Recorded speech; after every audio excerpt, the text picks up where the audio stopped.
Saaxiibtinimadu waa xiriir saameyn badan leh oo dhex mara laba qof. Saaxiibkaa waxa uu saameyn weyn ku leeyahay dabeecaddaada, habdhaqankaaga iyo shakhsiyaddaada guud. Nabigeenna Maxamed naxariis iyo nabadgelyo korkiisa ha ahaatee waxa uu ina faray inaynu ka fiirsanno qofka aan saaxiibka ka dhiganayno. Sidaas daraaddeed, waxaa quman inaad la saaxiibto qof aad hubto inuu yahay mid ku habboon in lala saaxiibo. Waxaa jira 5 qof oo ay tahay inaadan la saaxiibin si aad u badbaadiso mustaqbalkaaga adduun iyo kan aakhiro labadaba. 1. Xanlowga. Xantu waa dembi halis ah, waana dhaqan diinta Islaamku aad u ceebaysay. Inaad qof xamato waxay ka dhigan tahay adiga oo cunaya hilibka walaalkaa oo weliba meyd ah. Adduunka waa sharaf dhac, aakhirana waa cadaab iyo ciqaab. Ha la saaxiibin xanlowga. 2.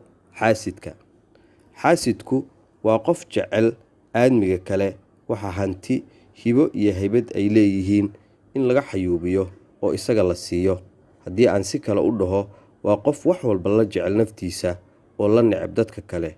Xaasid Ilaahay ma gargaaro ee ha gargaarsan. 3. Guraca ama wax xun sheega.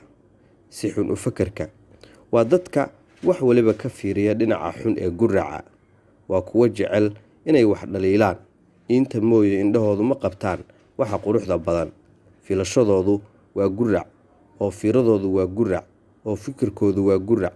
Sidaas baana noloshooda oo dhammi u noqotaa gurac. 4. Qofka cabashada badan. Cabashadu ma ahan dhaqan wanaagsan.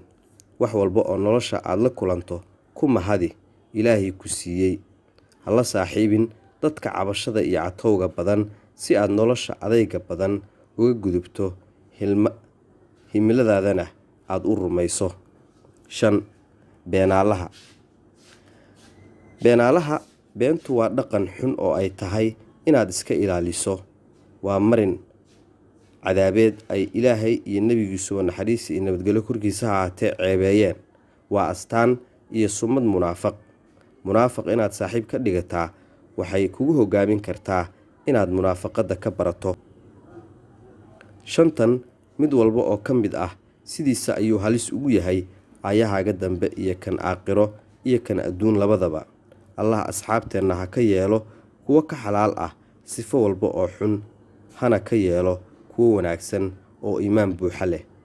Sii shargaree fariintan walaal haddii ay ku qancisay si aad ula wadaagtid walaalahaaga kale.